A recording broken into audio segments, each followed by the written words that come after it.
सबसे पहले तो हमारे गंगादा यरचुंग ट्रस्ट के चेयरमैन श्री हा ततु जी को बहुत कॉन्ग्रेचुलेट बधाई देता हूँ कि उन्होंने अकेला एक व्यक्ति ने इतने बड़े मंदिर का बारे में जो विजन रखते हुए इसको एक सक्सेस रूप में लेके आया, उसके लिए ढेर सारा शुभकामनाएं। और साथ ही साथ मैं अपने आप को बड़ा भाग्यवान समझता हूँ कि जो पिछले कई दिनों से प्राण प्रतिष्ठा महोत्सव जो 20 तारीख से ही आरंभ हुआ है और आज इसका कंक्लूजन डे है, और आज का इस प्राण प्रतिष्ठा महोत्सव के अंतर्गत में श्री राम दरबार और नव दुर्गा का मूर्ति स्थापना का आज हम सब लोग ने सुबह से लेके कार्यक्रम हम लोग ने विटनेस किया। उसके लिए खास करके जितने भी जो संत यहाँ पे पधारे हुए हैं, आप सभी को तहे दिल से बहुत बहुत धन्यवाद। आप सभी का आशीर्वाद हम सबको ऊपर में छाया हुआ है। तो थोड़ा देर पहले हम लोग ने एक पावर पॉइंट प्रेजेंटेशन देखा जिसका जिक्र अपना डॉक्टर आलोक कुमार जी ने भी जो कहा, और ख़ास करके मैं कॉम्प्लीमेंट करता हूँ श्री हा तादू जी को कि केवल सिर्फ मंदिर में ही सीमित करके नहीं रखते हुए इसका एक बड़ा विजन का साथ में वो चलने के लिए उन्होंने एक विजन बनाया हुआ है। सो आने वाला दिनों में उनका जो विजन है केवल सिर्फ हा तादू का ही विजन नहीं है, बल्कि जितने भी जो हम सब जो वेल विशर्स हैं, जो हम लोग जो भगवान को मानते हैं, अपना सनातन धर्म को जो मानते हैं, सभी का रिस्पॉन्सिबिलिटी बनता है हा तादू जी का साथ देते हुए इस प्रोजेक्ट को हम लोग आने वाला दिनों में एक सक्सेसफुल रूप देने के लिए। मैं आज के इस ओकेजन में खास करके अपने बीच उपस्थित हमारे जो गेस्ट ऑफ ऑनर हैं डॉक्टर आलोक कुमार जी, आपको यहाँ अरुणाचल प्रदेश जो इतना सुंदर भूमि है, आपको यहाँ स्वागत करते हैं। ज़िंदगी अगर जीना है तो सनातन धर्म का प्रिंसिपल में हम लोगों को जीना चाहिए। सनातन का मतलब होता है इटर्नल और टाइमलेस, और हमेशा इस सनातन धर्म हमेशा अपना करुणा, सत्य, अहिंसा और वसुधैव कुटुंबकम, द वर्ल्ड इज वन, उस तरह का प्रिंसिपल्स को लेते हुए सदियों से पूरे दुनिया को रास्ता दिखाया है, अपना भारत देश को रास्ता दिखाया हुआ है। अभी आज के इस युग में आप लोग देख सकते हैं कि डेवलपमेंट का चक्कर में लोग अपना धर्म भूल गया, लोग अपना रीति रिवाज भूल गया, मेटेरियलिस्टिक डेवलपमेंट के पीछे पूरे दुनिया में देखिए पिछले कई सालों से एक देश दूसरा देश का साथ में हमेशा युद्ध का मूड में ही है, हमेशा युद्ध ही छेड़ रहा है। सो धीरे धीरे हमको लगता है कि जो धार्मिक जो वैल्यूज़ है उसको हम लोगों को पूरा विश्व भर में हम लोगों को पहुंचाना चाहिए।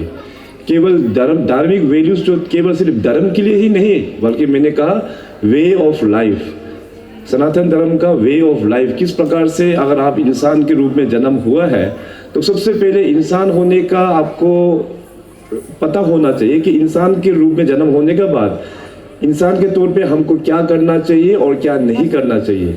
सो सनातन धर्म को हम लोग को और भी बढ़ावा देना चाहिए। हिंदुस्तान में खास करके अगर हम धर्म की बात करें तो जितने भी जो रिलीजियस है मैक्सिमम पूरा सनातन धर्म से ही निकला हुआ है। चाहे आप बुद्धिज़्म का बोलो, हिंदू तो है ही है, बुद्धिज़्म है, सिख है, जैनिज़्म है। और हमारा हमेशा ये मानना है इन माई पर्सनल कैपेसिटी, भारत देश में जो भी अपना रिलीजन इस देश में जो जन्म हुआ है, हिंदू, बुद्धिस्ट, जैन, सिख और जितने भी जो अपना इंडिजिनियस फेथ जो इस देश में जन्म हुआ है उसको संरक्षण करना, उसको प्रोटेक्शन देना, उसको प्रमोट करना सभी भारतीय वासियों का ये कर्तव्य है, ये रिस्पॉन्सिबिलिटी है। अरुणाचल प्रदेश का इंडिजिनियस कल्चर को और भी मजबूती देने के लिए अभी रोइंग जगह में हम लोग एक इंटरनेशनल कल्चर स्टडीज़ का एक यूनिवर्सिटी भी वहाँ पे बनाने का अभी प्रस्ताव चल रहा है। इसी साल बजट सेशन में उसको क्लियरेंस भी हम लोग दे के, क्योंकि अरुणाचल प्रदेश में कुल मिला के 26 जनजाति है, हर एक जनजाति का अपने अपने ट्रेडिशंस अलग होता है, भाषा अलग होता है, फेथ सिस्टम अलग होता है। आलोक जी ने जो कहा कि दोनी पोलो के बारे में जो यहाँ मेंशन किया, खास करके आबोतानी ट्राइब जो कुल मिला के जो 5 ट्राइब है वो लोग दोनी पोलो फॉलोवर्स उसको बिलीव करते हैं। इसके अलावा फिर अगर हम लोग ईस्टर्न अरुणाचल में जाए, अमित मताई, नानी इंतिहा, इसके बाद इस प्रकार से बहुत रंगफ्रा, इस प्रकार से बहुत सारा अपना यहाँ इंडिजीनियस फेथ और कल्चर से लोग जुड़ा हुआ है। सो आने वाला दिनों में रोइंग में जो ये यूनिवर्सिटी बनेगा, ये सब यूनिवर्सिटी उस काम के लिए ही बनेगा जो ट्राइबल स्टडीज़ को देते हुए और अपना कैरिकुलम में उसको किस प्रकार से शामिल किया जाए। अभी देखिए एजुकेशन सिस्टम को हम लोगों को मजबूत करना बहुत ही आवश्यक है। अरुणाचल प्रदेश इस देश का कहीं सारा हिस्ट्री, क्योंकि हम लोग कॉलोनियल माइंडसेट से चल के आया, तो कॉलोनियल माइंडसेट वाला लोग अपना ही जो संस्कृति और परंपरा को हमारे जो कैरिकुलम में एजुकेशन सिस्टम में जगह नहीं देने का कारण से आज देश का ये हालत है। माननीय प्रधानमंत्री जी नरेंद्र मोदी जी के इनिशिएटिव के कारण से आज बहुत सारा चीज़ जो लॉस्ट ग्लोरी हम लोग वापस अपने भारत देश में हम लोग को देख भी पा रहा है और आजमा भी पा रहा है। So we should never forget our roots, we should be always rooted. जितनी भी सनातन की परंपराएं हैं, जितनी भी इंडिजीनियस बिलीव्स की परंपराएं हैं, बुद्ध की परंपरा है, वो सब भारत में पैदा हुई हैं, भारत में बढ़ी हैं, भारत के आध्यात्म की हैं। उनका सबका सम्मान होना और सबको अपनी आइडेंटिटी को बनाए रखते हुए हम भारतीय हैं, ये भी याद रखना, इसलिए मैंने उन तीनों का नाम लिया था। तो अरुणाचल प्रदेश में जैसे हम लोग देखते हैं, फिर आपने आज कहा कि घर वापसी का होना चाहिए विदाउट वायलेंस, ममता नहीं होना चाहिए, किस तरह से आप इसको लेते हैं? मैं ये कहना चाहता हूँ कि धर्मांतरण का अधिकार एक तरफा नहीं है। हिंदू से ईसाई बनाए जाएंगे ऐसा हो रहा है। हम उन सब को वापस लाने का प्रयत्न करेंगे। हम यहाँ के वो समाज को जो ईसाई बन गया है उनको कहेंगे कि अपने पूर्वजों को याद करो, दोनों पोलों की परंपरा को याद करो, राम और कृष्ण की संतान हो, अपने धर्म में लौट कर आओ। और हम अपने धर्मों में से धर्मांतरण को रोकने के लिए भी पूरी शक्ति लगाएंगे, प्रयत्न करेंगे कि हमारे जीवन में इन सब के संस्कार रहें और हम अच्छा जीवन जिए हिंदुओं के अनुसार। आलोक जी, तब ये जो हमारा फ्रीडम ऑफ रिलीजन का क्या होगा? फ्रीडम ऑफ रिलीजन में एक तरफा थोड़ी होगा कि हिंदू ईसाई बनाए तो फ्रीडम ऑफ रिलीजन है और ईसाई को हिंदू में वापस लाएं तो फ्रीडम ऑफ रिलीजन बिगड़ जाता है। ये वन वे स्ट्रीट नहीं है। हमें इंडिजिनस मानते थे सर, दोनों पोलों को, सूर्य और चंद्रमा की पूजा करते थे, लेकिन खान पीन का अलग अलग था, ट्राइबल समाज थे, उसको आप हिंदुत्व में जोड़ेंगे? मैं उन्हें कहूँगा कि मैं इस झगड़े में नहीं पड़ रहा हूँ। भारत में उत्पन्न हुए जितनी भी परंपराएं हैं, और सूर्य तो सनातनियों का और वेदों का भी आदि देवता है, इसलिए मैं उस चक्कर में नहीं पड़ रहा कि हिंदू हैं कि नहीं है। भारत में उत्पन्न हुए सब धर्मों का बराबर आदर करना, सबको उनका स्थान मिलना और अपने अपने धर्म के आदर्शों के अनुसार जीना, मैंने इसके लिए कहा है। मंदिर कैसा लगा सर? ये इतना बड़ा, इतनी सुंदर तरीके से अभी डेवलप भी किया जाए। मैंने कहा था कि जब मैंने राम दरबार देखा और देख करके आंखें बंद की तो मुझे लगा कि मैं अयोध्या में पहुंच गया, वहाँ के राम दरबार के समक्ष खड़ा हूँ। ये जो मंदिर है ये अयोध्या का 12 ज्योतिर्लिंगों का, 52 शक्तिपीठों का एक साथ संगम। तो जिसको शक्तिपीठ पे आदर है, श्रद्धा है, वो यहाँ आकर के माँ दुर्गा और उनके स्थानों का स्मरण करेगा।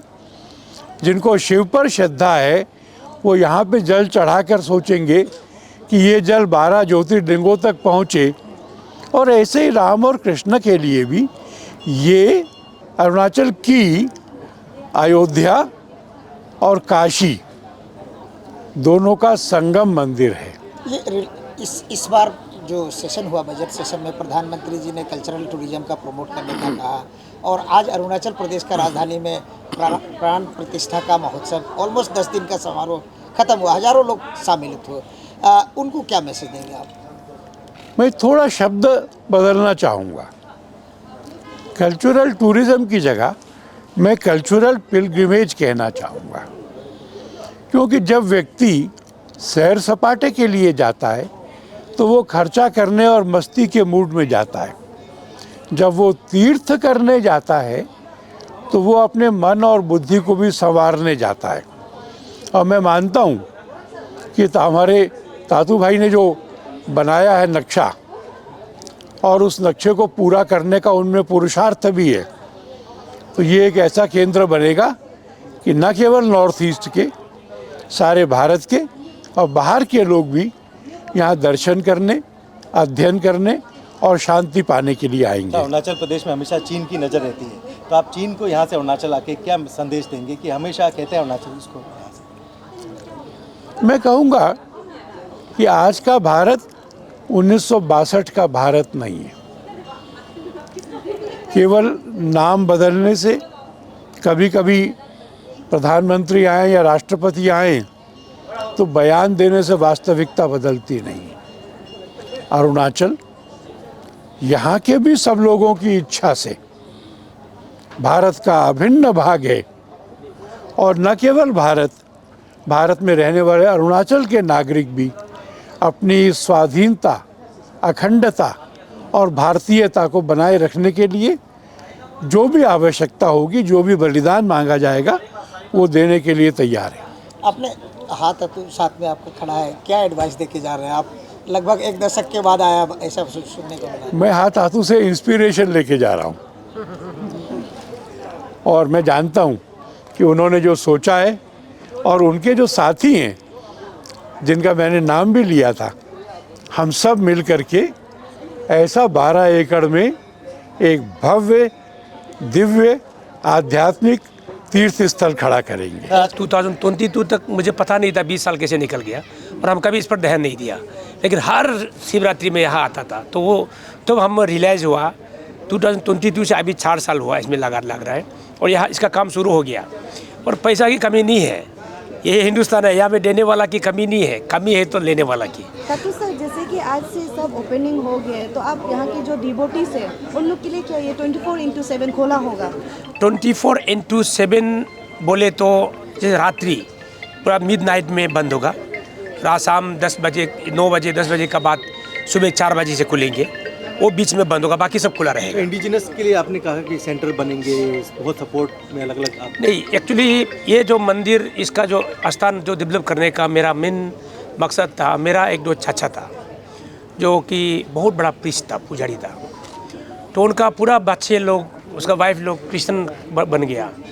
बनने के बाद में उन लोग का हालत नहीं ऐसा हो गया कि वो उसका सहयोग करने वाला कोई नहीं है। पूजा करने से हम लोग का एक सेकंड पुजारी भी होता है, वो तक भी नहीं है, तब जाके उसको पूजा मतलब क्रिश्चियन में कन्वर्ट करना पड़ा। तो उनका रिक्वेस्ट था कि हम क्रिश्चियन तो जाएंगे, लेकिन मेरा जो पूजा सामग्री होता है, दिंगबियो में बोलते हैं ना, इसको तो बचाओ। लेकिन उसका जो पास्टर लोग का कहना है कि उसको जलाना पड़ेगा।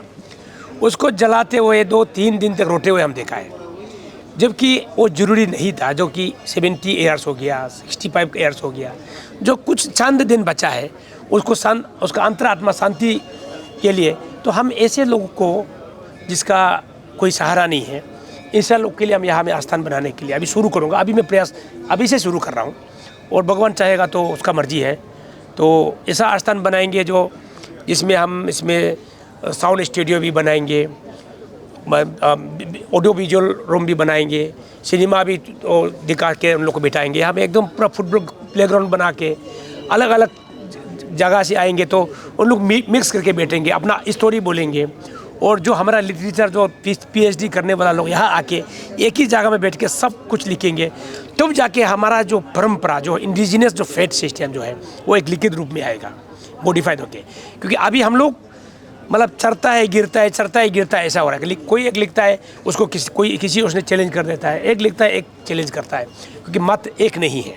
तो एक ताल आने के लिए किसी न किसी को ऐसा मतलब कार्य करना था। तो मैंने ये तो 20 साल पहले से सोचा था, तो अभी उसके बारे में ज़्यादा ध्यान नहीं दिया, अभी से हम ध्यान दे रहा हूँ। अच्छा, तो अभी मुख्यमंत्री साहब आया, आपने क्या क्या बात किया? मैंने उनसे तो कुछ भी बात नहीं किया, मैंने आपका सच को ही बताया, क्योंकि ये हमारा गेस्ट था।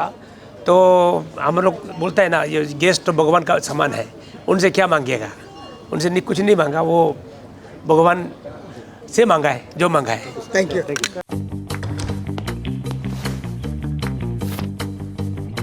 Eats, the fastest online food delivery service of Arunachal.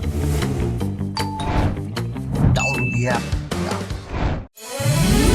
ये नर्म सी अदाएं त्वचा पर जो छा